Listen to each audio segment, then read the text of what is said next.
So this is about 5:10 COVID day, who knows, no one can tell what it is now, but you can see right here the battery's not being drained, otherwise that would be blinking at the top, and this is showing that the solar is producing all of the power. There's 55 watts that's just bypassing through this. But if I come outside, the sun is up over the house, but relative to the Jeep, it's actually completely set over it. There's just a little bit of that panel edge that's getting sunlight, otherwise the rest of it's in the shade. And that's what the MPPT does. It's a multi-power point tracking system that allows the panels to optimize the amount of energy that they're receiving, even if it's only on a specific portion of the cells themselves.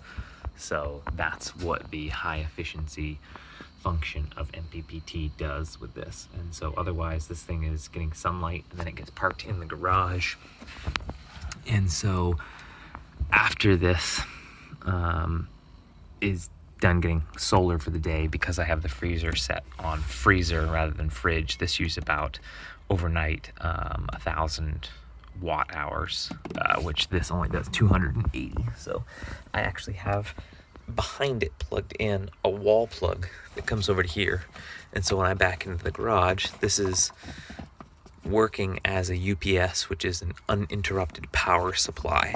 So I can plug this in and it bypasses, again, it can do 78 watts bypass through the wall plug or through solar or through your vehicle. And then that can go directly from input to the AC inverter and then out to whatever your peripherals are. I don't really plug a ton of stuff in. Rarely do I max it. If I'm charging one of these bigger 6 amp hour batteries, which takes about 50 to 48 watts continuously to this charger, and the refrigerator kicks on, it's the 1 or 2 times during the day that it will actually supersede the 78 watt limitations of the bypass.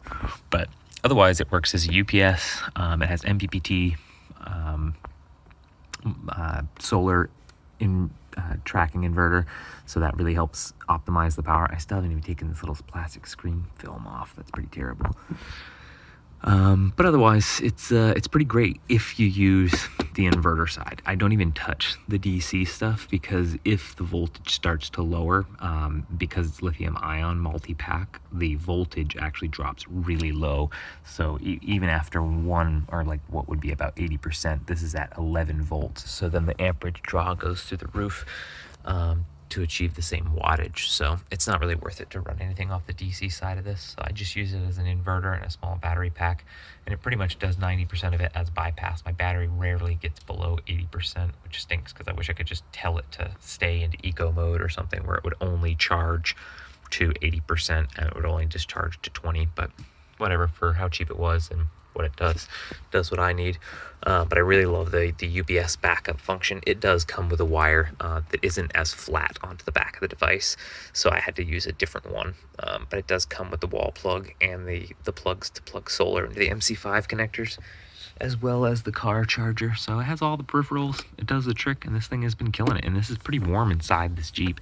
I live in the South, so it gets pretty hot here. So it survives all the heat and does everything I need it to.